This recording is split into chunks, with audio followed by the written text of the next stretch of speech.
Mida kliendid tahavad? Podcasti toob teieni saatejuht ja teenusedisainer Mari Arnover. Tere, armas kuulaja! Täna kutsun sind ühele põnevale teekonnale, millel nimeks klienditeekond. Me kõik oleme pidevalt kliendi rollis ja kogeme teenuseid, kus vahel sujub ja vahel ei suju üldse. Teenuse teebki eriliseks see, et ta on nähtamatu. Ja nähtavaks muutub enamasti siis, kui tekivad takistused või kui puutume ettevõttega kokku, on see siis e-mail või koduleht või kohale minemine. Ja klienditeekonna kaardistamine on üks selliseid põhilisi teenusedisaini tööriistu, mis aitab läbi mängida ja analüüsida erinevaid sihtrühmasid, nende vajadusi ja kokkupuutepunkte teenusepakkujaga igas teekonna etapis. Mis see siis täpsemalt kõik tähendab? Räägime täna lihtsalt näidetega ja nii teenusepakkuja kui ka kliendi poolt vaadatuna. Nii et kutsun sind kaasa mõtlema, et milline võiks olla ideaalne kliendi kogemus ja kas sellist asja üldse on olemas. Mul on hea meel tervitada saates 2 saatekülalist, kellest üks on startupist ja teine suurettevõttest. Tere tulemast saatesse Kätlin Keinast ja Sandra Roosna. Tere! Tere! Ja enne, kui me lähme selle juurde, et kes nad täpsemalt on, siis ma lasen sul kuulaja nüüd mõistatada, kumb on kummast ettevõttest. Et küsin teilt, et kuidas te ise tavaliselt kliendina soovite ettevõttega suhelda? Mul on näide kohe tänasest hommikust võtta. Eile vanaisa helistas ja palus abi. Tal on suur vaip elutoas ja seda on vaja puhastada. Ehk siis puhastusse viia. Ning mehega vaatasime üksteisele otsa, et meil ei ole aega selleks paraku, aga korra isegi mõtlesime, siis mees ütles, et ei tead, raske suur vaip ja Lasnamäe korter. Ja hommikul siis leidsime kiiresti pakkuja, Easy Clean, kodulehel olemas teenus, viivad, puhastavad.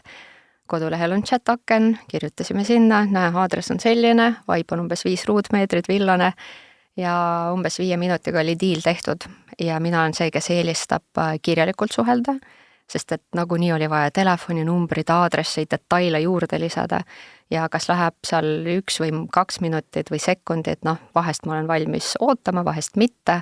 Kui mul oleks mitu tääbi lahti, siis tõenäoliselt kiirus oleks määravam. Aga mul oli 1 tääb lahti, hommikul kohv kõrvale ja nii sai siis see vaibapuhastus tellitud. Ja kuidas, Kätlin, sinuga? Ma ütleks mul ka pigem kirjalikult, et just see mugavus tegelikult, et ma saan ise valida, millel ma suhtlen, ma saan seda käigu pealt teha tegelikult väga sageli, et Facebooki chat on minu puhul kindlasti kerkinud väga palju esile, et ettevõtetel on Facebooki lehed, kirjutad seal chatis, ma näen, kas ta on näinud, kas see kontakt läheb edasi või ei lähe, sest tegelikult väga sageli ka see kontakt jääb lihtsalt õhku rippuma. Enamus kontaktidest ei konverteeru tehinguteks, ehk siis käivet ei too ettevõttele. Ja seda arvatakse küll, et Facebook chatil on sellised toredad võimalused.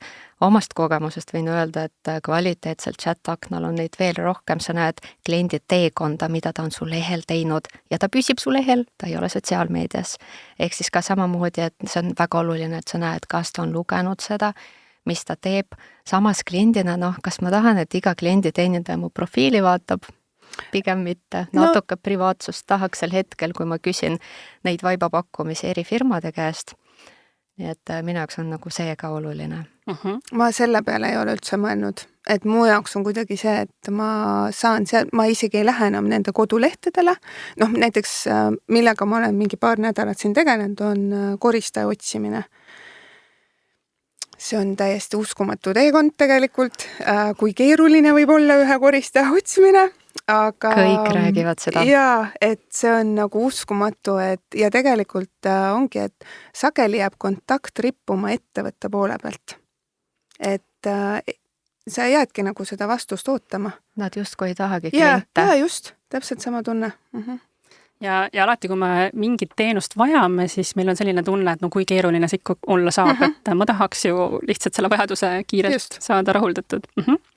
Nii, aga siis ma arvan, et ma kõigepealt tutvustan Sandret, et Sandre on Asklis oma tiimiga arendanud AI-põhiseid lahendusi just kliendi toele ja eeskätt siis e-poodidele, aga mitte ainult, et sa aitad ära lahendada tegelikult just nimelt need korduma vippuvad küsimused 24/7 10 keeles, kõik see, mis täna võib-olla tekitabki seda takistust või pudelikaela. See on see, mis võtab ära ressurssi inimestel, kes peaksid aitama neid kliente, kes päriselt vajavad siis inimeste abi. Aga lisan juurde, et hetkeseisuga siiski üle poole meie kliendibaasist ise vastavad. Ehk siis meie paneme küll tehisintellekt ja inimene sünergias koostööd tegema, aga enamus veel ei ole valmis ja nad veel pelgavad ja ma täiesti mõistan seda. Meil on siin 10 aastat väga negatiivseid kogemusi juturobotitega kõigil all ja see siiamaani mõjutab seda suhtumist, et uue põlvkonna juturobotid on juba ammu väga inimlikud ja suudavadki vastata täpselt nagu inimene, kui neid hästi ja õigesti ja õigete andmete pealt treenida.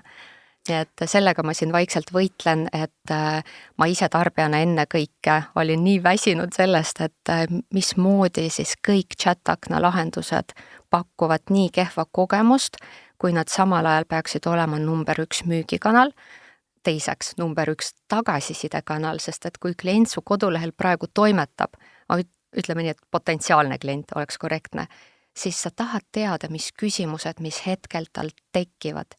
Ja sa tahad ju, ma loodan, et sa tahad analüüsida seda sisendit, ehk siis vastamise kiirus ja kvaliteet, jättes need 2 olulist komponenti kõrvale, sest need mõjutavad tehnoloogiast sõltumata seda tulemust või käivet, mida sinu ettevõtte või e-pood igakuiselt genereerib. Aga alustuseks õpi tundma oma klienti, mõista, kus ta jänni jääb, mis toote kirjeldused ei ole piisavalt selged, kas sul on tehnilisi vigu, kas ta ei saa makset sooritada, mis brauseris, mis seadmes, mis kell see juhtub. Nii et kõik need sellised andmed me üritame chat-akna kaudu, mitte ei ürita, vaid me kogumegi neid, et need tulevad alati kaasa. Igal küsimusel on taust olemas kliendi teekond, mis kell ta maandus lehele, mida ta tegi, mis tooteid ta vaatas ning siis on see küsimus. Ja kas see on murekoht või see on võimalus müügiks või see on konsultatsioon, et ta vajab abi või nõu, nii et see on juba nagu ettevõtte pärusmaa.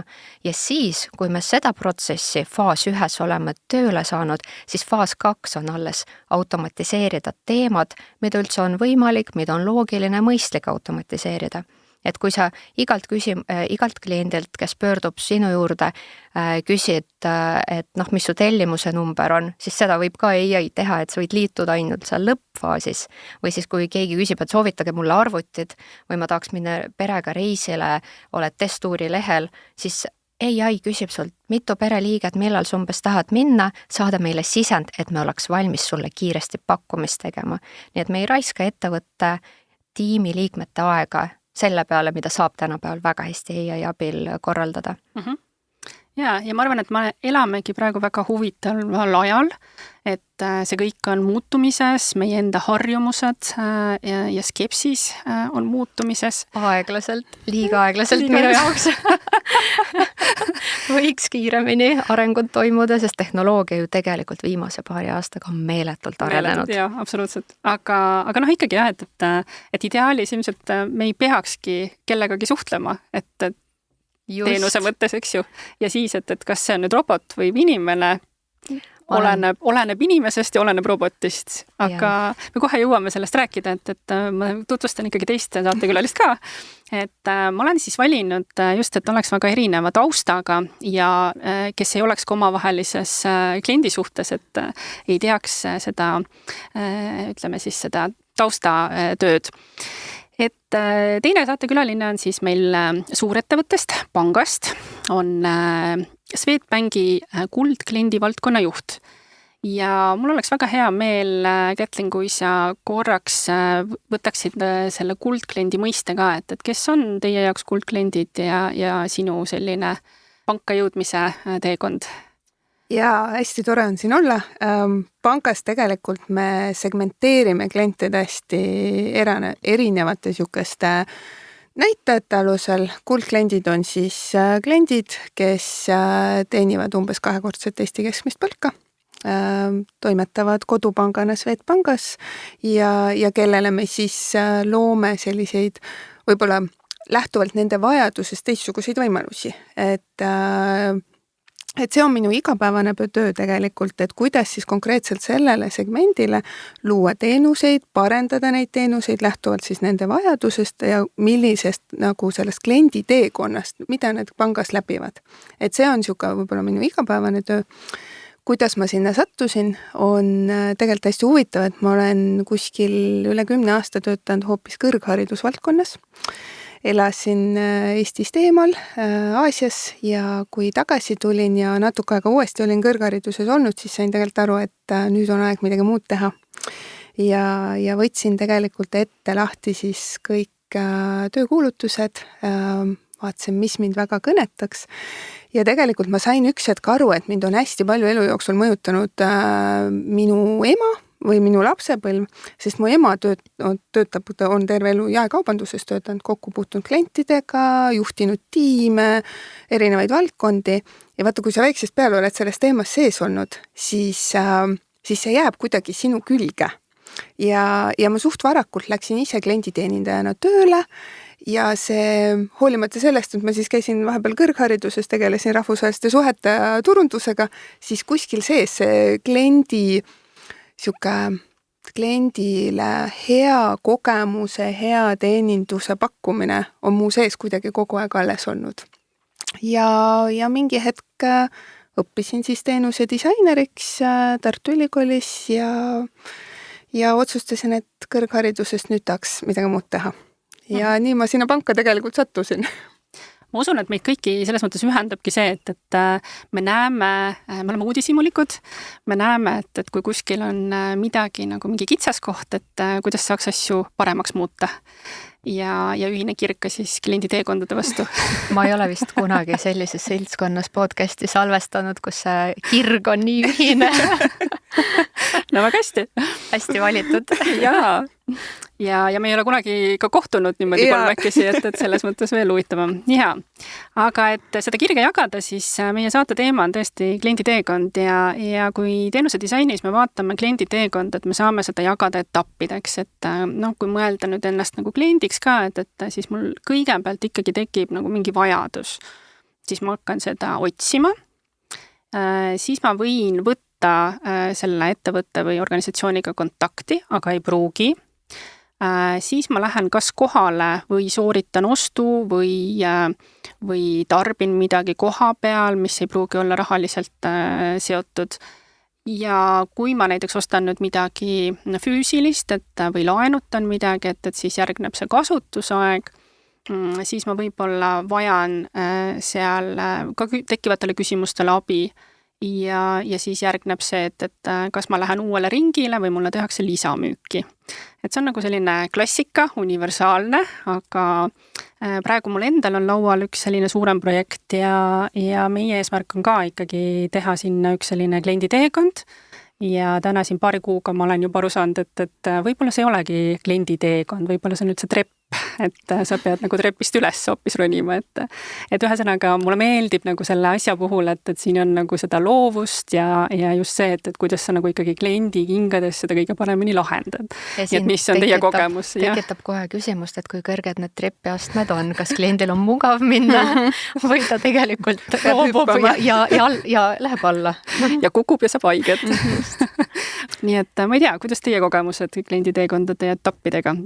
Tead, minu kogemus on see, et see ei ole isegi kuudega või nädalatega lahendatav küsimus. See peab olema prioriteedis organisatsioonis pidevalt.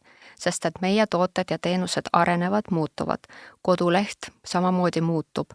Võib-olla kolib koduleht ühelt platvormilt teisele, tekivad tehnilised küsimused, tekivad küsimused uute teenuste või hinnastuste kohta. Ehk siis see ei saa mitte kunagi tehtud. See nagu kliendi teekond, see, mida näiteks Mari teeb, aitab ettevõttel läbida, ära teha. See on selline transformatsioon, et me nagu täna võtame pulkadeks lahti ja teeme seda paremaks, aga see ei tähenda, et seda saab unarusse sinna jätta. Täpselt. Jaa, et seda ei saa tõesti sahtlisse lükata, et tehtud. Just, et lihtsalt seda nagu ootust juhtida või võtta natukene seda entusiasmi ära kahjuks, et ei ole nii, et me siin korraks süveneme ja teeme ja siis on kõik tehtud, et võib-olla isegi kord aastas selline audit või analüüs oma kliendi teekonnale oleks kasulik ettevõtte ära teha ja just pilguga väljast poolt. Nii et kui näiteks mina vaatan ettevõtete näitel, kellega meie teeme koostööd, sõltub, mis on liiklus nende lehel või kui palju neil, kui suur on kliendibaas, kui palju on tehinguid, siis see paneb paika mingi sageduse, kui tihti peab kliendi teekonna üle vaatama. Sest et kui sul liiklus on väike, sa oled aeglaselt kasvav ettevõtte, et võib-olla sulle piisabki sellest, et sa ütled, et kord poole aasta tagant me vaatame üle, mida saab paremaks teha. Aga kui sul klientide tagasisidet just küsimuste näitel tuleb nii palju, et see koormab sul müügi või klienditoe osakonda, et siis kokkuvõttes sul ei ole eesmärk panna üks inimene juurde ja jätkata täpselt sama mustrid, vaid sa peaksid korra kuus maha istuma, näiteks klienditoe osakonna juht või see, kes veab müüki, veebilehe arendaja, võib-olla mõni inimene tiimis veel ja brainstormima omavahel koos, mis küsimused, mis olukorrad on juhtunud, kuidas me saame teha, et järgmine kuu või järgmine nädal me ei tegeleks jälle samade küsimuste lahendamisega. Just nimelt, siin tuleb juba mängu see osakondade vaheline koostöö, et kas me oskame üldse märgata, et mis see juurpõhjus on ja kas me saame mingi prioriteetide listi, on ju? No väikestes ettevõtetes paar inimest teevad kõike, seal ei ole vaja seda nagu siukest koosolekut kokku kutsuda, kalendris peab olema. Et mingi sagedusega kord kuus või kord kvartalis me lähme ja analüüsime, mida muuta, mida teha. Täna meie teeme seda kord nädalas oma väikses tiimis, et me lisame tehisintellektile ehk siis meie AI assistendile teadmisi juurde lähtuvalt sellest, mis küsimused see nädal on tulnud klientidelt, kus nad vajasid abi, kui see küsimus on selline, mis potentsiaalselt võib tekkida ka teistel, ehk siis see ei ole väga personaalne, individuaalne juhtum, siis me lisame selle küsimuse, selle vastuse siis nii-öelda sinna andmebaasi ja AI assistent järgmistele saab pakkuda abi sekunditega ja meie ei pea olema seal juures, selle vestluse juures. See on see trenni aeg, et teie siis treenerina õpetate AI-d, eks ju. Aga just sellepärast ma kutsusingi ühe suurettevõtte, et rääkida sellest, et kui sul on ikkagi kliendibaasis, ma ei tea, sadu ja sadu kliente. Peaaegu miljon, eks. Et kuidas siis ikkagi sealt poolt see vaade on? Üldse ma hästi nõus Sandraga, et tegelikult peab kliendi teekondi üle vaatama ja peab teatud regulaarsusega, mis panga puhul minu jaoks teeb töö hästi huvitavaks, on see, et meil on ju nii palju erinevaid kanaleid, kust kliendid meile tulevad. Ja teekondi on palju. Ja et nad ju ei tule mitte ainult meil läbi internetipanga ja mobiiliäppi, aga nad tulevad ju astuvad kontorist sisse, nad helistavad meile nõustamisliinidele, klienditukke, ehk siis neid teekondi kust või neid uksi, kust nad sisenevad, on hästi palju, küsimused, millega nad sisenevad ja see vanuse vahemik on ju tegelikult lastest kuni täitsa eluea lõpuni on ju meie kliendid, et kuidas siis kõikidele nendele erinevatele ka vanusegruppidele siis pakkuda sellist kliendi kogemust, mis neile sobiks. Ja see on tegelikult see, mis teeb keeruliseks, pluss kogu see toodete selline väga lai mitmekesisus, et ja muidugi regulatsioonid, millest alati nagu pangandus lähtub, et ütleme nii, et ideaalis täiesti nõus, et väga tore oleks, kui jõuaks nagu hästi tihedalt neid kliendi teekondi üle vaadata. Olgem ausad, et ega me ju ikkagi teeme niimoodi, et me teeme suuremad muudatused ära jah, me jääme monitoorima ikkagi, et kuidas see töötab, aga võib-olla peale seda, kui me oleme selle muudatuse teinud, see fookus juba läheb mujale. Ehk siis me võib-olla nii pingsalt ei jõua neid asju enam jälgida, kui me tegelikult tahaksime. Aga jaa, muidu täitsa nõus. Ma lisan juurde, et nii suure organisatsiooni puhul see ongi palju suurem mahulisem projekt, eeldab rohkem inimtööjõudu, kes neid erinevaid kanaleid analüüsiks ja teekondi parendaks. Kui me räägime keskmisest või väiksest ettevõttest või ettevõtte esindajast, kes tõenäoliselt ka kuulab seda podcasti ja neid on mahuliselt ka palju rohkem, siis mina näen viimasel ajal seda trendi, et ettevõtjad on aru saanud, et mida rohkem kanaleid, seda rohkem kliendi teekondi, mida on vaja analüüsida ja paremaks teha. Ja see kanalite hulk on iga ettevõtte enda vabatahtlik valik. Jah, seadusest tulenevalt kuskil kodulehel peab olema leitav sinu email ja telefoninumber, aga e-kaubanduses vaadake, kui paljud on need ära peitnud, sest et lihtsalt ongi võimatu pakkuda kiired ja kvaliteetsed ja mitmekeelsed klienditeenindust, keskmiselt siis telefoni teel, emaili teel, Facebookis, Instagramis, mõne puhul siis kodulehe chatis, WhatsAppis, kuskil veel, mõtle, kui palju kanaleid sul on ja seal küsimused ja olukorrad on ka erinevad, kas me lahendame kliendi teekonda, kus klient tahab midagi osta või siis ta on juba ostnud ja see on järelteenindus, tal on mingi mure, veel omakorda, nagu see läheb kogu aeg hargneb, ehk siis neid kliendi teekondi on nii palju, nii et e-kaubanduses viimasel ajal ja näiteks Bauhof, Sportland, sellised ettevõtted, kellel on nii füüsilised poed kui ka e-kaubanduse pool, nad on tõstnud esile ühe kanali ja ütlevad, me tahame hoida inimest oma lehel, meil on kõige kuluefektiivsem pakkuda abi näiteks kodulehel chat-aknas, me panustame, et seal oleks kvaliteetne abi. Seal saab manuseid lisada, seal saab reaalajast tõlget kasutada, seal saab AI ja inimene omavahel siis sünergias tegutseda, nii et aga teistes kanalites, kas me saame seda teha? Kui vastus on ei, siis see on koheselt lisakulu, see on kvaliteedi küsimus ka, millise kogemuse klient saab, nii et ma olen viimasel ajal pidanud väga tihti ütlema, et mida rohkem kanaleid, ehk kanalite hulk ei ole see, et mida rohkem seda uhkem, vaid sa võidki nagu pakkuda igal pool keskpärast või kehva kvaliteeti lõpuks. Ja see ei ole mitte üheski kanalis tõesti hea, kui sa saad öelda, et me oleme uhke oma klienditoe üle.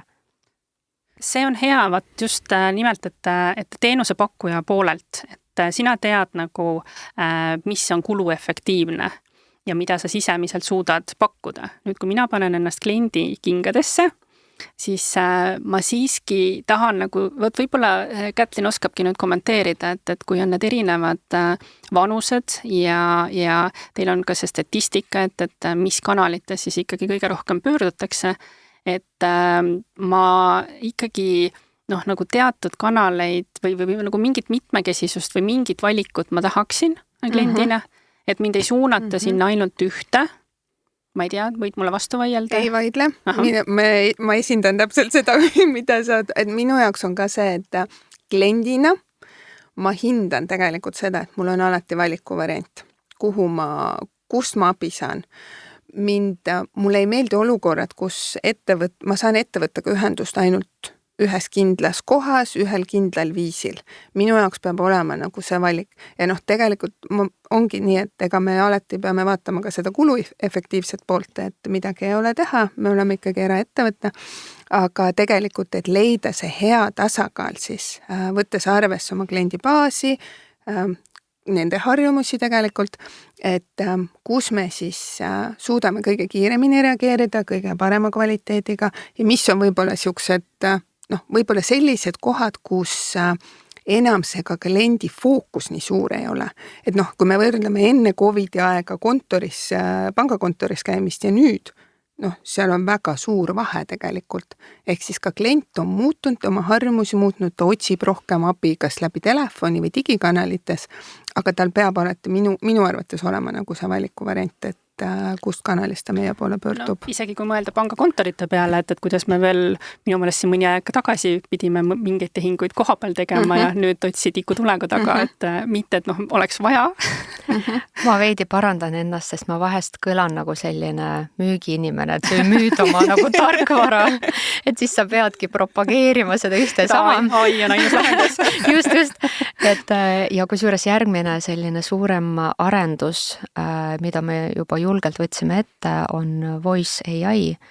Ma usun, et see on ainult aja küsimus, aastate küsimus, võib-olla vähem, millal telefoni teel tehisintellekt suudab samamoodi vastata tüüpküsimustele, ehk siis me nagunii liigume sinna suunas, et midagi ei saa parata, nii et praegune põhimure on olnud selles, et sulle helistab sisse inimene, kellega sa ei saa lõpetada kõnet, sest ta tahab vestelda, ta tahab rääkida ja sa räägid temaga 15 minutit, ta jätab sulle 0 või 5 või 10 eurot tulu, samal ajal sul on liin kinni inimesele, kes oleks jätnud 100 eurot.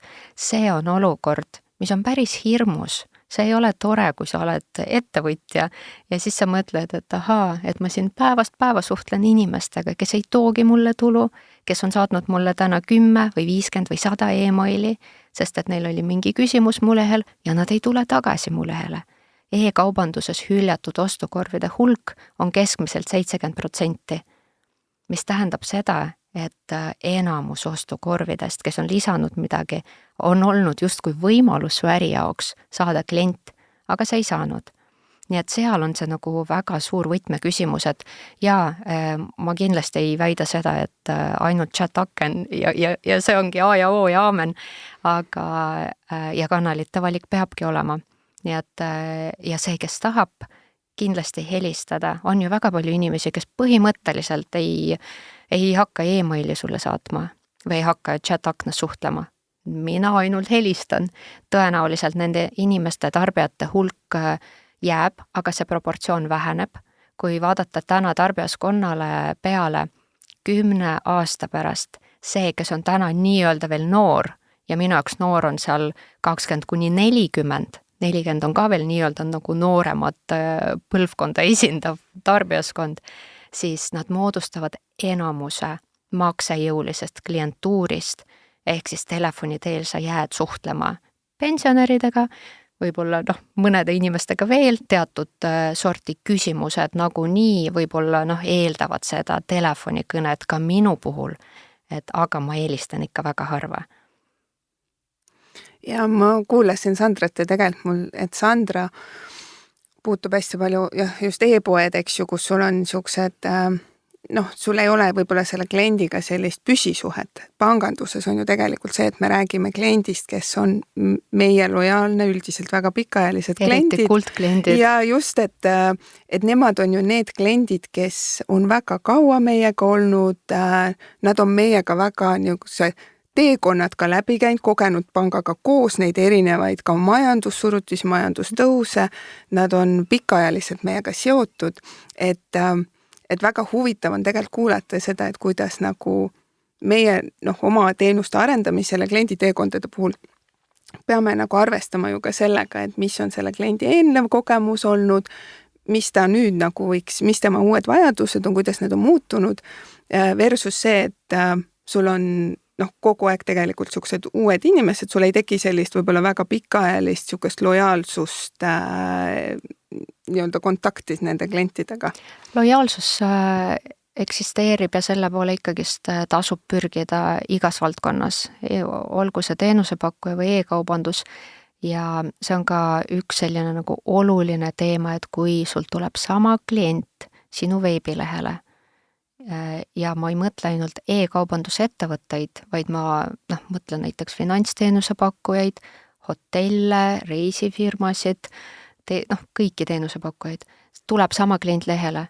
Kas sina näed temaga eelmist vestlust? Kas su tiim näeb?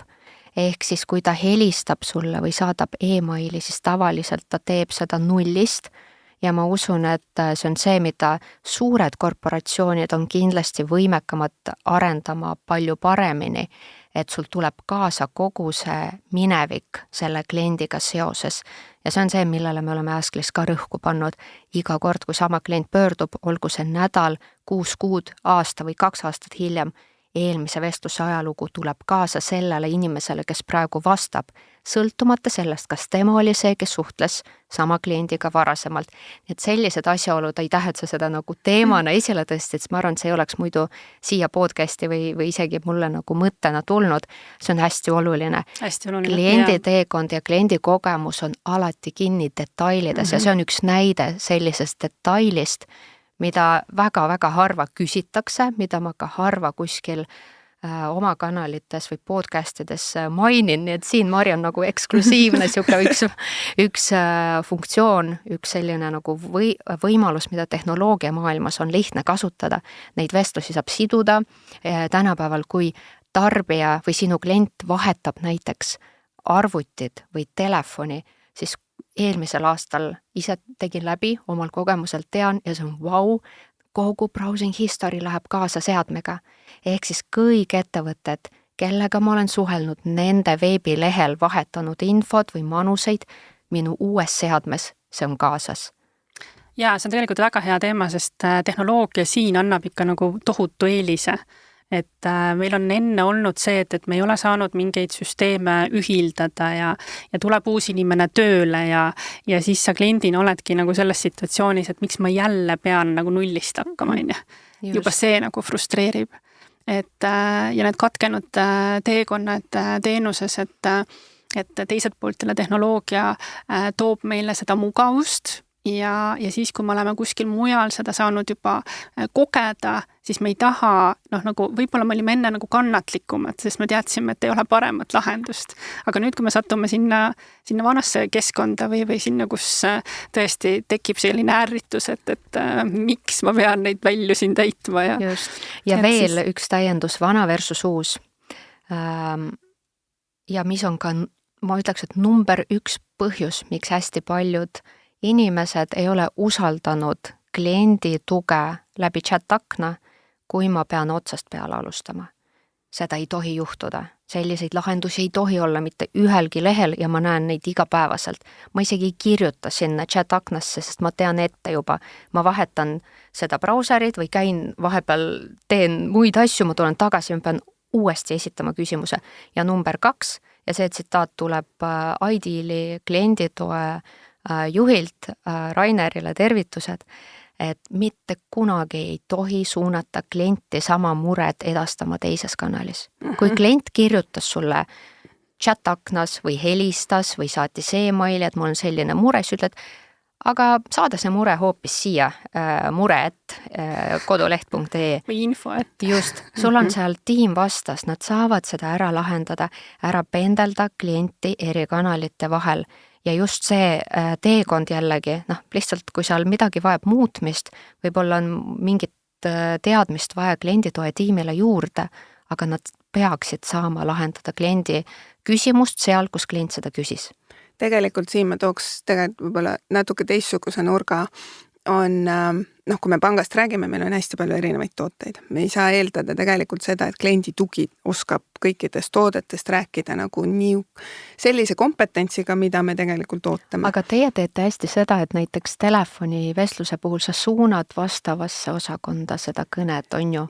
Klient ei pea ise panema toru ära, valima uut numbrit ja seal uuesti ennast autentima. Ma just mõtlen, et nagu see on see, mis häirib klienti kohutavalt. Aga kus me üritame tegelikult kliendi teekonda oluliselt parendada, on ka see, et me tegelikult ei suuna sind, vaid võtame su selle teema enda vastutada ja organisatsiooni siseselt siis saadame selle õigesse kohta ja siis juba kliendile saame öelda tegelikult, et sinuga võetakse ühendust siis X aja jooksul. Aitäh, ma olin veidi mures, kui ma selle asjaolu sisse tõin siia, sest ma mõtlesin, et appi pankadel, telkodel on see üks suur murekoht kindlasti. See on kindlasti, eks see ei lahene, eks ju kindlasti sõrmenipsuga, aga see on nagu see suund, kuhu me soovime liikuda, et tegelikult neid siukseid võimalikke katkemise kohti ikkagi likvideerida selle kliendi teekonnale, et ongi, et ma helistan, eks ju, sa oled Swedbank ükskõik, sa oled minu jaoks Swedbank, ma olen sinule juba oma mure ära rääkinud, et ma ei soovi otsida Uuesti mingit teist seda kohta, otsast peale kirjeldada. rääkida. Aga see on jah selline pikem teekond, et kuhu suunas me nagu tahame kindlasti liikuda, et neid takistusi nagu vähem oleks. Igas suuruses ettevõtetele, see on jällegi üks väga oluline sõnum kaasa võtta, et ja seda juhtub nii telefoni teel, et palun saatke see e-mailile, seda juhtub veel sagedamini chat-aknas, palun saatke see e-mailile, nii et igas suuruses ettevõtetel kliendina ma olen seda täheldanud ja ma olen üle 3000 erineva veebilehe klienditoe chat-akna lahendust ära testinud. Ja see esikohal on see, et kaob ära vestlus ja teisel kohal see, et mind suunatakse ära, ehk siis see ei toimi enam, see ei anna tulemust ja kliendil on tänapäeval, kui me räägime konkurentsitihedast valdkonnast, kus tarbijal on keskmiselt 10-30 tääbi lahti konkurentidest, ta ei hakka sulle saatma e-mailile, ta paneb kinni su lehe, kui teisel pakkujal on sujuvam kliendi teekond ja sujuvam all ma mõtlen seda, et võib-olla ei olegi abi vaja. Kuigi ma arendan kliendi suhtluse tarkvara, siis ma alati ütlen, et kõige parem, kui kliendid ei pöördu, sest et te olete teinud tiiru peale muredele, te olete suutnud luua kliendi teekonna, millega inimene saab hakkama. See on alati eesmärk. Just, ja kiire küsimus, et kas AI mitte ei suuna siis, kui ta jääb ise hätta, et teiega võetakse inimlikult ühendust või ma nüüd utreerin? Mind häirivad need juturoboti lahendused, kus ma räägin oma mure ära ja siis on ikkagist seal, et palun, siin on meie telefoninumber ja siin on meie e-posti aadress.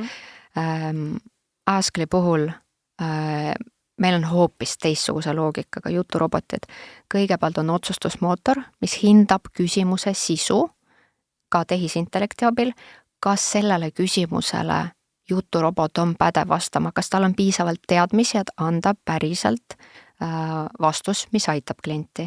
Kui see tõenäosus on väike ja väike on juba 60 või 70%, ehk siis me teame, et ta läheb hämama seda vastust ja me ei taha seda, siis ta koheselt ütleb kliendile, et ma suunan selle küsimuse vastavale spetsialistile ja toob inimese sinna. See on see hetk, kus tiimist keegi saab selle teavituse, et sa pead selle vestlusega liituma.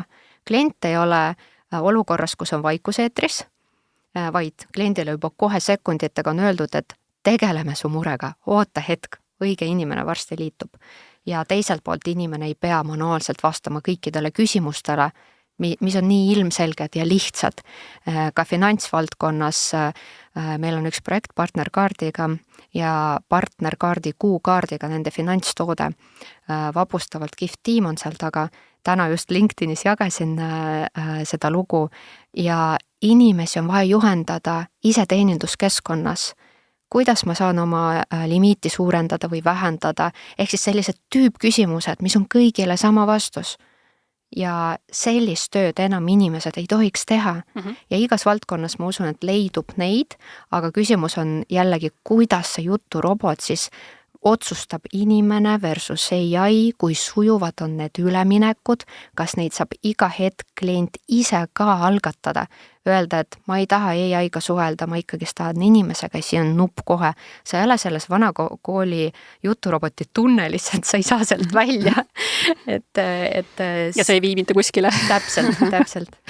Aga kuldkliendi puhul, et kuldklient on iseenesest selline püsiklient, et saab ise endaga hakkama ja tõenäoliselt ikkagi pöördub siis, kui midagi, kas ta ei saa aru või on, et nagu etapiliselt, et kus kliendi teekonnal tekivad teiega need kokkupuutepunktid enam?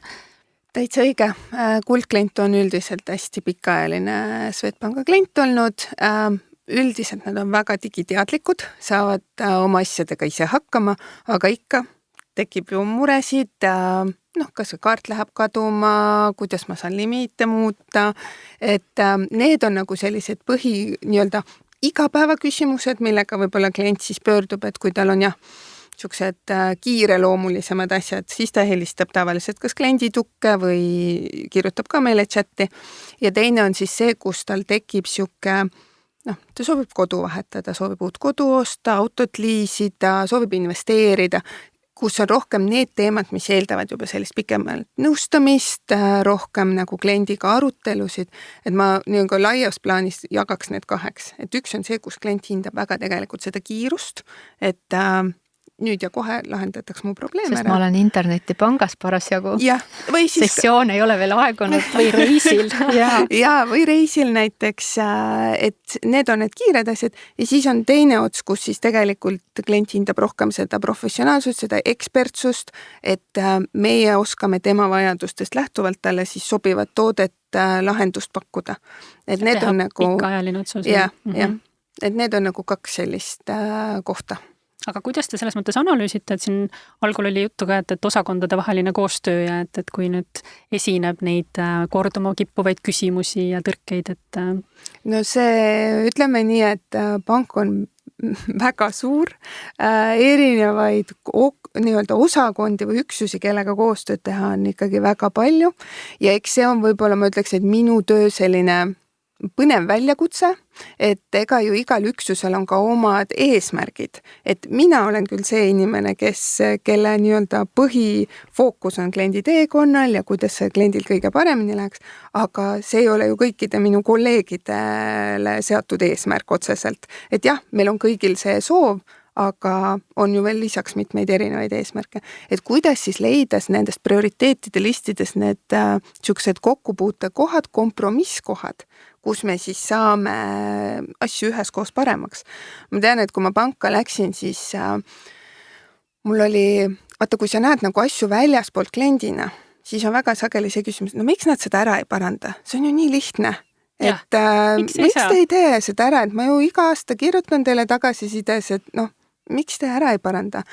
Ja minnes siis sinna organisatsiooni sisse, siis sa tegelikult saad aru, et tegelikult asjad ei käi nii lihtsalt.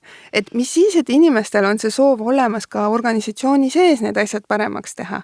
Ja see on nagu fookuses, et neid kliendi teekondi lühendada võimalikult efektiivseks ja meeldivaks kliendi jaoks muuta, aga see lihtsalt ei käi niimoodi sõrmenipsust.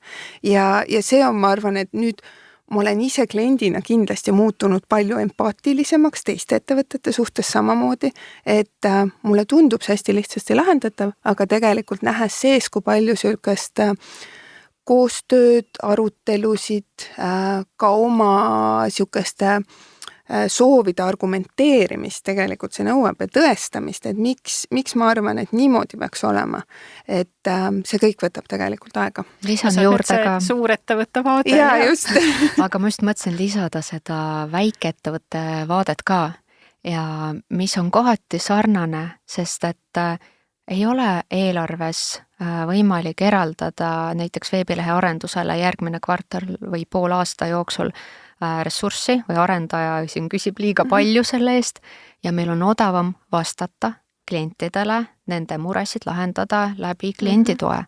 Ja see on ka täiesti normaalne olukord, et kui keegi kuulab ja muretseb, siis igas ettevõttes on see kompromisside kunst. Kompromisside, mulle tundub, et siin tuleb mängu ka kommunikatsioon, et kui seda kommunikeeritakse kuidagi sellises mõnusas võtmes, et mitte ei anta ka niimoodi tühja lubadusi, et jah, ta on meil seal prioriteedilistis kuskil üleval, aga ikkagi mitte midagi ei juhtu, eks ju.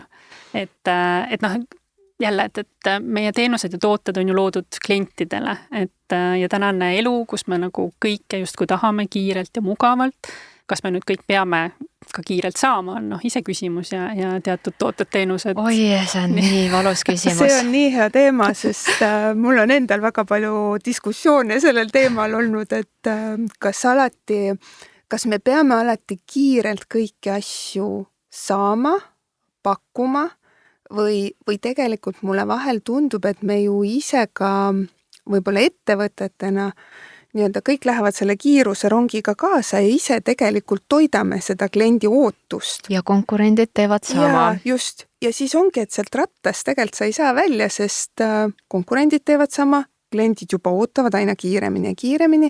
2 klikki tehtud, 3 klikki, vastus käes. Just. Ja siis nagu tekitada seda defitsiiti, et ei sa pead ootama kuu aega. Ja tegelikult see väärtus justkui nagu kasvab, eks ju. Noh, klassika on see, et vastame emailile 2 tööpäeva jooksul. Kui palju selliseid automaatvastuseid on Eesti e-poodides? Või ka teismelised, kes kirjutavad pühapäeva õhtul, et miks ma ei saa kohe vastust. Ja Just. teismeliste seas, see tundub natuke lootusetu kohati. Seal ei olegi võimalik neid muuta ja neid ootusi juhtida. Üks hästi oluline teema minu jaoks on ootuste juhtimine alati olnud. just. See ei ole küsimus nagu sellele nagu tehnoloogiale või tööprotsessile või kliendi teekonnale, vaid ükskõik, mis juhtus sinu kliendil, kuidas sa juhid ootusi. Ja kui sa teed seda rahulikult, kliendisõbralikult, siis sa võid heastada ükskõik milliseid probleeme oma kliendi teekonnal. Aga tänapäeva noorele mulle tundub, et see ka ei mõju. Et nad on nii kärsitud, et nad, aga nüüd, kas mu mure on lahendatud? See on tegelikult see oluline teema, et miks on siiani ju ka väga nagu kuidagi peljatud nendest kriitilistest kohtadest kliendiga nagu rääkida. Aga tegelikult on see, et kui sa lahendad tema jaoks ikkagi nagu selle kitsaskoha ära, siis temast saab võib-olla sinu fänn. Et mul näiteks eile jagati ühte väga toredat ja huvitavat case'i parkimisest, et Vabaduse väljakul inimene pargib ja tuleb tagasi ja tema siis parkimispilet automaadis millegipärast ei toimi. Ja ta oli juba nagu ikkagi 5 sekundit seal jõudnud mõelda, et kuidas ma siit ikkagi nüüd välja saan ja sul võib olla kiire, sa tahad kuskil aja peale minna, eks ju. Ja siis tuleb äkki masinast küll päris inimene, kes siis hakkab nagu asja niimoodi kaugjuhtimise teel lahendama. Ja ta oli väga tänulik, et ta ei olnud üksi, keegi lahendas ära, aga ta ikkagi nagu mõtles, et kas kaameraga siis istubki keegi, kes ootab, et kui sul nüüd probleem tekib. Et teenuse disaineritele me mõtleme, et võib-olla seda annaks kuidagi muud moodi lahendada, aga jah, just see, et kui ma ikkagi olen hädas, et ma saaksin nagu võimalikult kiiresti selle lahenduse. Et võib-olla ma lihtsalt küsiks, et nüüd sellest klienditeekonnast, et mis on nagu ikkagi need kõige kriitilisemad etapid ja kuidas nagu neid kriitilisi hetki lahendada. Kas on selliseid häid näiteid? Ma ütleks, et minu jaoks kõige kriitilisemad etapid on need, kus me oleme, ei ole nagu kliendi ootustele otseselt vastanud, kus me oleme ebaõnnestunud mingi olukorra lahendamisel. Ja need on nagu need kohad, kus tegelikult klient on väga, kus ta otsustab nagu, et kas ma sinuga jätkan või mitte. Aga see näitab, et ei ole siiski nagu kliendi ootustest teadlikud? Ühelt poolt võib olla see olukord, kus me ei ole teadlikud tema ootustest, sest me ei ole neid võib-olla tema käest nii täpselt küsinud. Teine pool on lihtsalt see, et meil ei olegi võimalik nendele ootustele vastata, et ega klientide soovid on ka vahel sellised, et me lihtsalt, ei ole lihtsalt võimalik. Ja ma arvan, et see koht, kus me oleme siis kas kogemata või siis me ei saagi tema ootustele vastata, et see on nagu see koht, et kuidas me seda olukorda lahendame, sellest sõltub see, et kas klient tegelikult annab meile andeks või mitte, et ma olen hästi nõus tegelikult, Sandra ütles, et klient annab tegelikult päris palju asju minu arust andeks, aga ta annab neid andeks siis, kui sa siiralt nagu vabandad ja ütled, et läkski kahjuks niimoodi ja sul on kahju tegelikult. Et mul on üks hea näide küll mitte otseselt enda pangaga seotud, aga ühe teise organisatsiooniga, kus ma ise kliendina käisin konsultatsioonis ja mul olid kuidagi peas endal tekkinud mingid ootused juba ette selle konsultatsiooni osas. Ega ma ju ei kommunikeeri seda ettevõttele, et ma ootan seda nüüd. Ja käisin ära ja ei olnud nagu üldse hea, et ettevõte rääkis nagu aiast, mina mõtlesin aiaaugust, eks ju. Ja kuidagi kohtumise alguses me ka nagu ei kaardistanud ära päris täpselt, et mis need minu ootused kliendina on. Ja tulin ära, olin hästi pettunud ja mõtlesin, et ma kirjutan lihtsalt tagasiside. Mitte nagu üldse halva pärast, aga teenuse disainerina et mis minu jaoks nagu läks valesti ja mida võiks teinekord teistmoodi teha. Ja sain hästi kiiresti sealt vastuse, vabandati hästi meil, oligi, et me kuidagi nagu saime meilidele asjad selgeks, et mingid no hard feelings ei jäänud nagu. ja siis nädala aja pärast teen postkasti lahti, tavapostkasti kodus ja seal oli niisugune väga ilus pakike. Mõtlesin, kes see niimoodi saadab mulle neid asju. Teen lahti ja see ettevõte oli saatnud siis niisuguse väikse šokolaadi ja käe juures oli siis ilus kaart, et jah, et vahel meil asjad lihtsalt ei lähe nii ja see inimene, kellega mul see konsultatsioon oli ju käsitsi kirjutanud selle kaardi. Ehk siis nagu hästi niisugune ja mul positiivne üllatus. Jaa, et kuidas sa keerasid negatiivse kogemuse tegelikult väga positiivseks, sest ma mäletan nüüd tegelikult seda, et see on nii hästi lahendatud olukord nagu. Just, aga tihtipeale ikkagi teenindajale ei ole nagu antud kuidagi seda mänguruumi või see tuleb organisatsiooni kultuurist, et ja on läbi mängitud, et need olukorrad, et võib juhtuda. Et mitte, et sa ei saadaks nagu sõpradele, vaid kui päriselt midagi juhtub. Ega klienditeenindaja on ju ka inimene. Ta ei tunne end mugavalt, kui klient parasjagu ütleb, et sorry, see teenus ei sobi või see teenindus ei vasta muutustele. Ja tõsi, klienditeenindaja ei peaks sel hetkel ise muretsema ja vaevama, mida ma teen. See võikski olla organisatsioonis kokku lepitud. Nii et ma loodan, et näiteks see näide ei olnud lihtsalt klienditeenindaja isiklik initsiatiiv, vaid meie organisatsioonis teeme nii, et kui me saame tagasiside, mis on alates sellest hinnangust negatiivne, siis me süveneme, siis me vabandame, siis me saadame kaardi, kas on elektrooniline või füüsiline, et sellised protsessid on hästi head, kui ettevõttel on olemas. Ja mina ikkagi olen nagu terve elu arvanud, et jah, et nagu eksimine on inimlik, et selles mõttes me ei saa ju, me ei ole ideaalsed igapäevaselt, aga kui nüüd juht vaatab, et ma ei tea, mul on vist saamatud teenindajad, et kogu aeg midagi juhtub ja miks mina pean selle kinni maksma, siis just see, et sa saad aru, mida see kahjude hüvitamine kliendi vaates tähendab. See tähendabki tegelikult lojaalsust. Ja tegelikult ka juhina, mida sa saad ju teha, on alati see, et oma inimeste kompetentsi tõsta. Et ongi harjutada, et mis on ka need ootused tegelikult meil organisatsioonis siis sellele teenindusele, kuidas me klientidega suhtleme sellistes negatiivsetes olukordades, kuidas me üldse lahendame selliseid asju. Et ma arvan, et see hästi palju nagu aitab kaasa tegelikult. Ja ongi, et kui me ebaõnnestume, mis on täiesti inimlik, siis on meil järgmine protsess tegelikult, kuidas me kliendilt vabandust palume. Aga mis puudutab muidu sellist inimlikku eksimist, siis näiteks olukord, kus tellimus hilineb või tarne hilineb, on üks sagedasemaid ning eriti, kui on sellised suured kampaaniad esmaspäev või mustreede, see on klassika, et seal peab väga palju vabandama.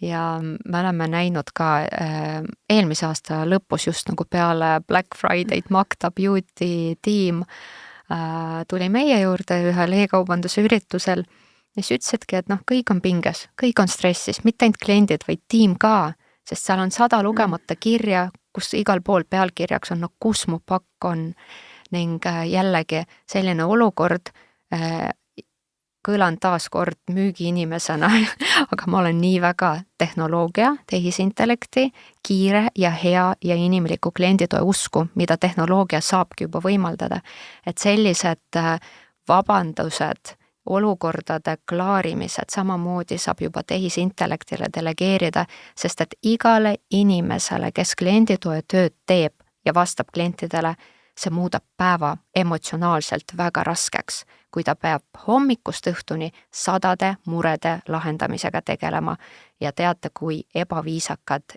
ja negatiivsed kommentaarid tulevad.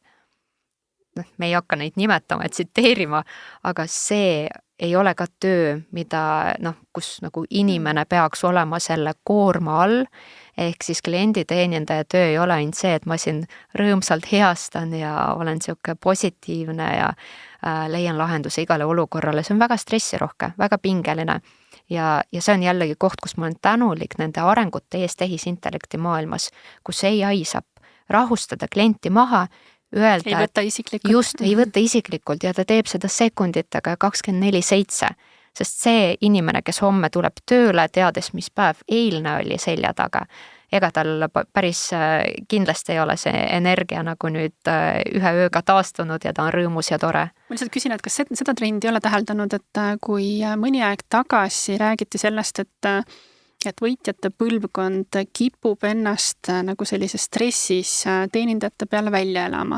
Et eriti kui on mingi ärritus ka seal selles situatsioonis, eks ju.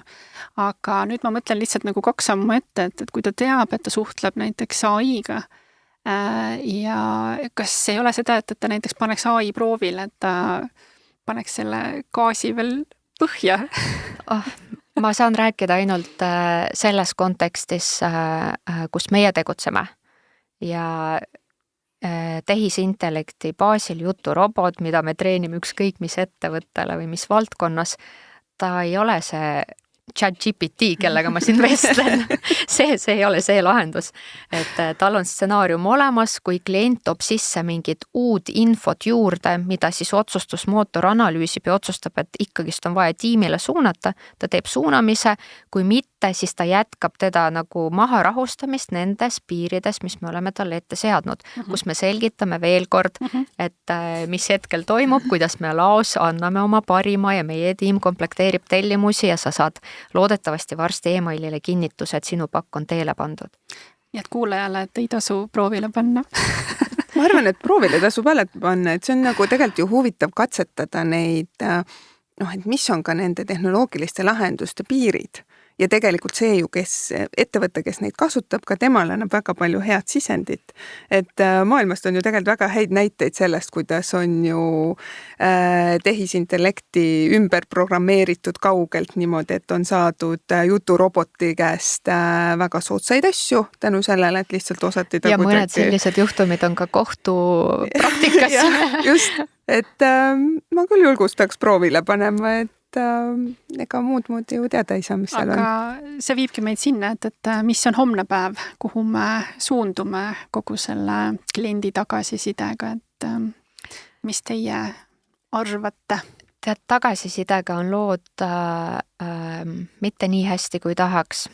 Kui enne see teema käis läbi, inimene, kes tahab siiralt aidata kaasa, et selle ettevõtte kliendi teekond oleks parem, annab küll tagasisidet ja sellest on väga palju abi, aga selline 95+% inimestest, kui sa küsid, kuidas siis täna meie kliendi teenindajal läks, ei vasta sulle.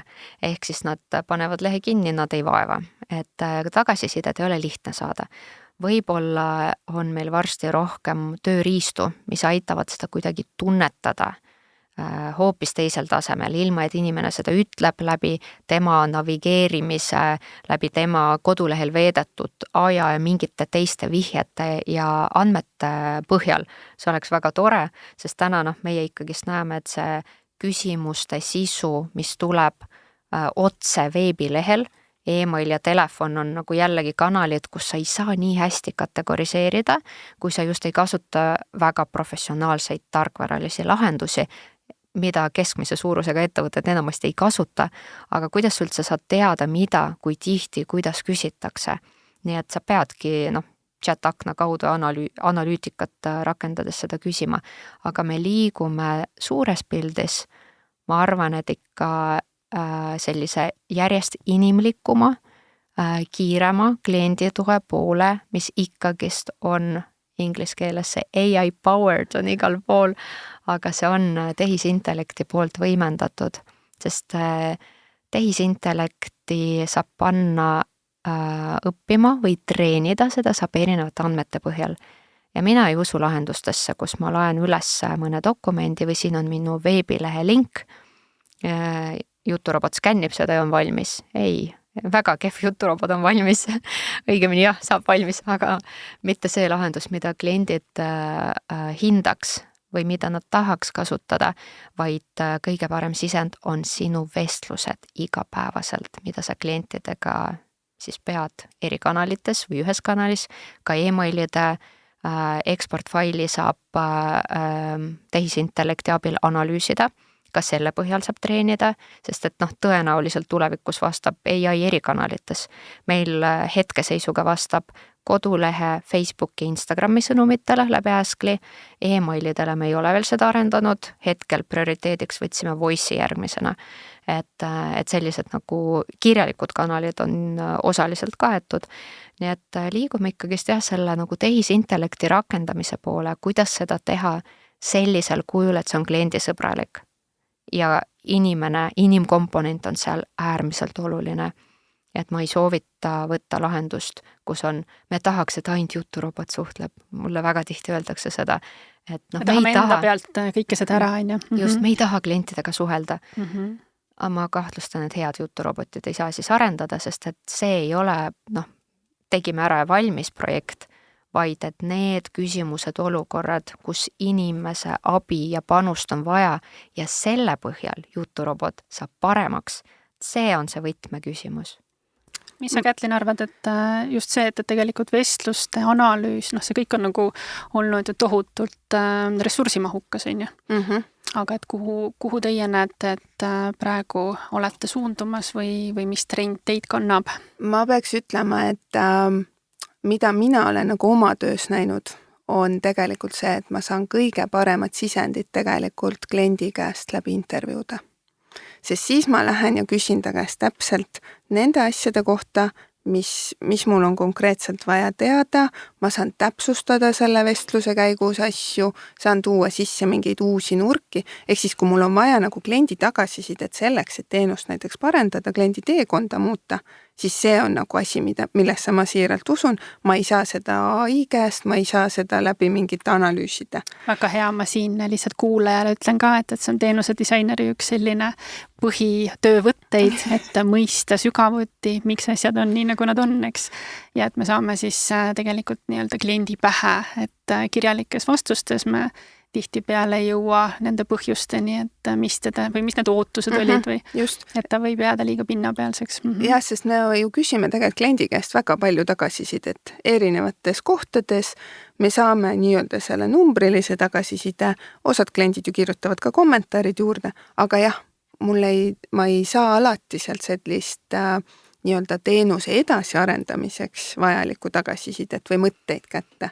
Et seetõttu ma olen ise väga nagu intervjuude usku, et kui ma tahan seda mingiks sisuliseks asjaks kasutada, et siis see mind aitab. Aga inimene versus tehnoloogia?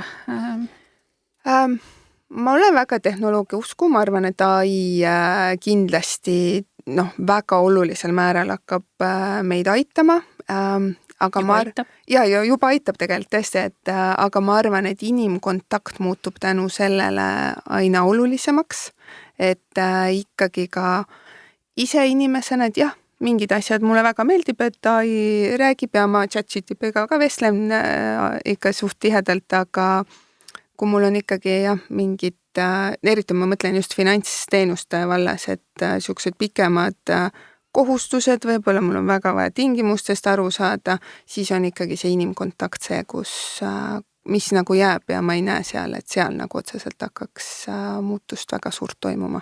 Aga kindlasti tuleb appi AI, et me saaks nagu kiiremini võib-olla kliendile vastuseid ja aitab meie enda töötajaid ju ka. Ja, ma ise arvan, et trendina me peame ära käima korraga nii tehnoloogilises ma ei oskagi seda veel öelda, mis see on täpselt ühesõnaga sellises kohas, kus me ütleme, et ei aitab. Ma pean nagu ümber mõtestama, et millal ma olen offline, millal ma tahan ikkagi päris inimesega kontakti. Ja see muudab, ma arvan, päris nagu keeruliseks ka inimestele lähenemise. Sealhulgas tagasiside ja pluss kõik need kuriteod, et mida me praegu ka tehnoloogiaga seoses näeme, et see usalduskriis on meil siin ukse ees. Ma arvan, et meil on päris mitu suurt kriisi tulevikus seoses tehisintellekti arenguga tulemas. Kui vaadata sellist lähima 5 aasta perspektiivi, siis ma olen täiesti päri kõigega, mida teie mõlemad olete maininud. Kui ma vaatan pikemat plaani, siis mulle tundub, et see tänapäeva noor ikkagist ei taha üldse nagu personaalsust ega kontakti teise inimesega. jällegi see ei ole hea äärmus, ei ole nagu millegi üle uhke olla, see on lihtsalt fakt. Tõenäoliselt mina ei suuda seda kuidagi muuta, seda globaalset trendi. Tead, ma selles mõttes võib-olla viskan siin nagu küsimusena, et nad on kasvanud tehnoloogiaga, aga ega see ei tähenda, et neil seda algoritmi endal sees ei ole, et nad lihtsalt ei oska seda võib-olla väljendada ja nad on praegu nooruses, sa oled oma selles sõpruskonnas, selles oma mullis. Oma chatis. Oma chatis on ju, jah, aga vanemaks saades, et see võib muutuda. Üks tsitaat või üks selline mõte, millesse ma ka usun, et tänapäeval ei ole enam kliendil vahet, kas vastus andis AI või inimene, senikaua, kuniks see vastus on see, mida ta päriselt vajas. Ehk siis see sisuline pool, et kui AI saab seda anda, väga hea ja tänapäeval ka on neid olukordi ette tulnud, mida meie oleme näinud klientidega, kus AI vastab. Küsimus oli üpris segane. Väga keeruline vahest mõista, mida inimene tahab küsida. Vahest ka inimesel endal on keeruline kommunikeerida täpselt, mis tal mureks on. Ja AI annab vastuse. Ja siis vestluse võtab tiim üle. Ütleb vabandust, meil on siin juturobot, suhteliselt uus, et ma annan teile vastuse või parema vastuse. Ja siis vastab inimene, aitäh, aga see on see, mida ma mõtlesin. Ehk siis tehisintellekt suudab mõista vahest, mitte alati, juhtub ka vastupidiseid olukordi, aga ta juba suudab mõista selle segase küsimuse tagamõtted. See on kohati hirmus. Eks mina vaatan seda oportunistlikult, et mis võimalusi see loob, aga see on päris hirmus, kuhu me oleme tehisintellektiga juba tänaseks siin kevad 2025 jõudnud. Nii et see, et kui inimene võtab üle, mõtleb, ma aitan paremini, siis see ei pruugi enam olla nii. Jaa, me tõesti hakkame lõpetama ja võib-olla ma paluksin teil veel soovitusi, et kui nüüd ikkagi mõeldakse, et tahaks kuidagi oma sellist klienditeekonda ja kliendituge efektiivsemaks muuta, et ja meil oli siin juttu, et tasub üle vaadata oma siis nende kanalite arv ja ka see, et kui head kvaliteeti siis nendes pakutakse, aga võib-olla, ma ei tea, teie kogemusel, et mida te soovitate väikesele keskmisele ettevõttele? Kindlasti mine kliendi kõrvale ja käi kliendiga koos see teekond läbi. Ja mida ma mõtlen kliendi all, siis ma ei mõtle sama organisatsiooni töötajaid, ei mõtle oma sõpru, võttagi täiesti suvaline oma organisatsiooni klient ja käia koos temaga see teekond tegelikult läbi, küsida kogu aeg, mida sa tundsid, mis siin võiks paremini olla, mis sulle meeldis, mis ei meeldinud, sest mida sageli minu arust kiputakse tegema ja siin olen ise ka selles süüdi, on ikkagi see, et tahaks ju ise ka kuidagi efektiivsemalt oma tööd teha. Ja siis võtamegi ju kas mõne tuttava sõbra, et kuule, kuidas sul on. Aga need inimesed on ju alati kuidagi mõjutatud. Esiteks juba sellest, et nad tunnevad sind, nad ei pruugi nagu kõike alati otse välja öelda, et väga palju silmi avab tegelikult see, et võttagi täiesti tavaline oma klient käe kõrvale ja temaga koos neid asju koos läbi teha. Ja kliendid on tegelikult väga valmis seda tegema, et me siin just see nädal teeme kliendi intervjuusid, et võtsimegi, helistame suvaliselt oma klientidele, ütleme, et mis meie soov on, et kas te olete nõus.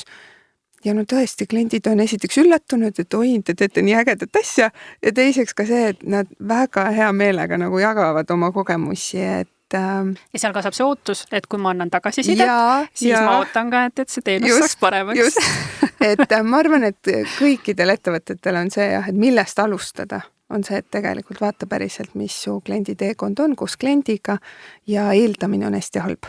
Et sellest soovitusest midagi paremat ei saagi olla, sest see on see, millest kõik algab ja millele kõik taandub, nii et ma olen väga nõus, et mina pigem julgustaks, kui peaks midagi nüüd üldse juurde lisama sellele, siis ma julgustan ikkagist olema avatud tehnoloogiatele.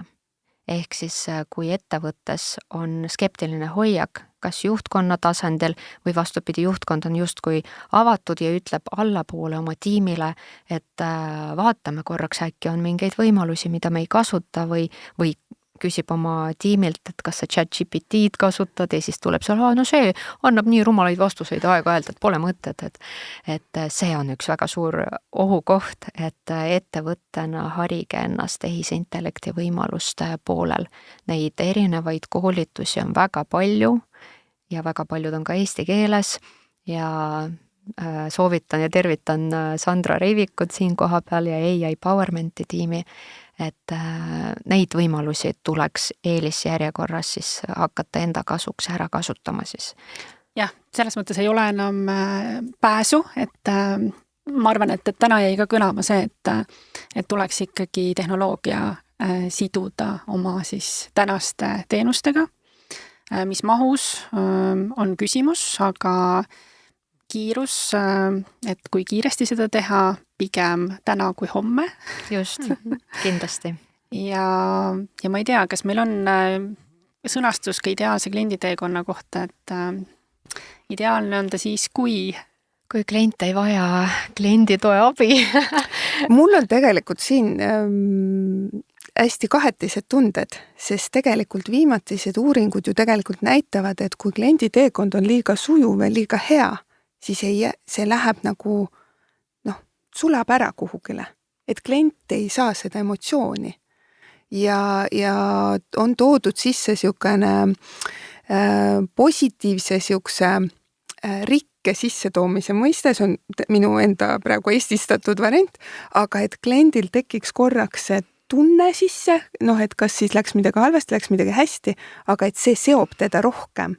Ja ma olen ise nagu oma peas päris palju selle üle nagu mõelnud, et me räägime ju teenuse disainis, et kliendi teekond on sujuv, et tal peaks kõik tegelikult väga hästi minema ja ta ei peaks abi vajama, aga et kas sellega me tegelikult ei kustuta ära seda siukest korraks siukest väikest tikki, mis või sulle võimalust, meeldib. mida me saame veel tekitada. See on viimase aja üks huvitavamaid mõtteid, ma ei ole kunagi ise selle peale mõelnud.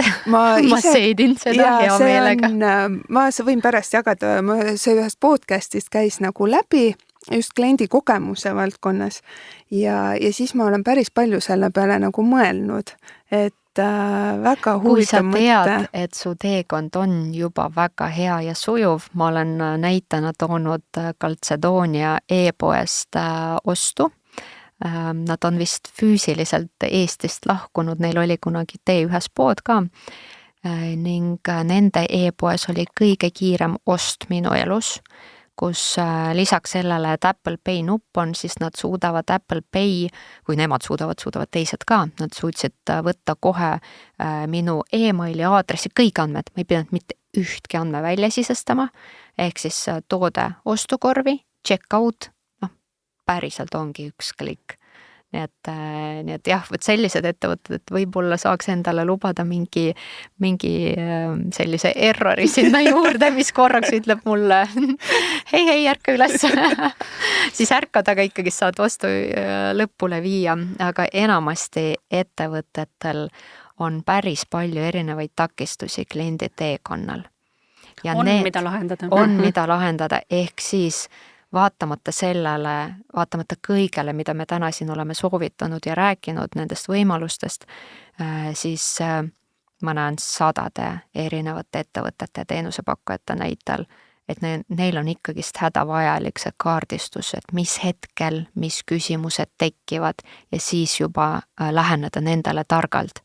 Kas me neid lahendame, kas on mõistlik arendus, kas on investeeringu nii-öelda investeering versus mida nad tagasi saavad, kas on rohkem tellimusi või siis sujuvam klienditeekond, et kas see on tasuv otsus, nagu, et seda ellu viia. Aga jah, neid nagu murekohti on täna päris palju jätkuvalt erinevatel veebilehtedel. Mõtledki tühja koha peal, ma oleks praegu tellinud teenust või ostnud toodet, aga ma ei saanud sellega hakkama.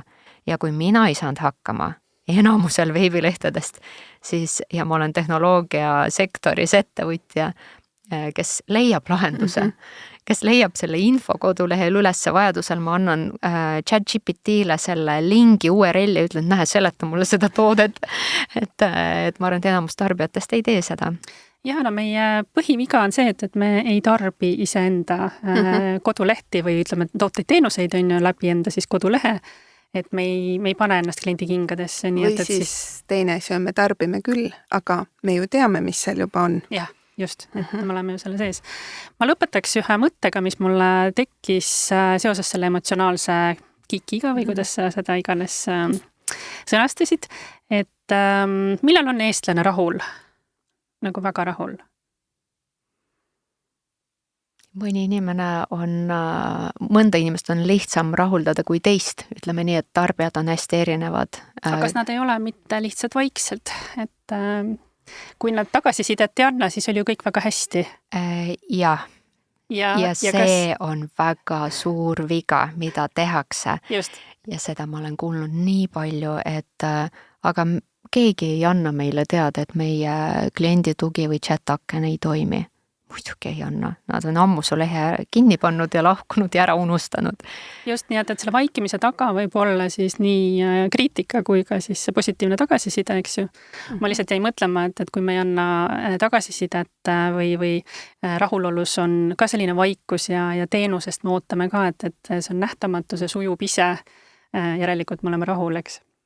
Et kas alati on, aga anname siis ise alati sisukamat tagasisidet ja tahtsid veel lisada? Ja ma tahtsin lisada, et see üleskutse võiks kõlada 2 korda kõigile ja nii kuulavad tõenäoliselt inimesed, kes ise on huvitatud kliendi teekonna parendamisest, aga tarbijatena ja tarbijatele see sõnum andke tagasisidet. Kui vähegi võimalik, kui see ei võta suurt tükki küljest, kui see ei võta palju aega, siis andke märku, mida te tundsite, mis läks hästi, mis läks halvasti. Absoluutselt. Mul on väga hea meel, et tänane saate kujunes küll pikemaks, aga oli, ma arvan, huvitav kuulamine. Nii et tänan Sandra ja tänan Kätlin saatesse tulemast.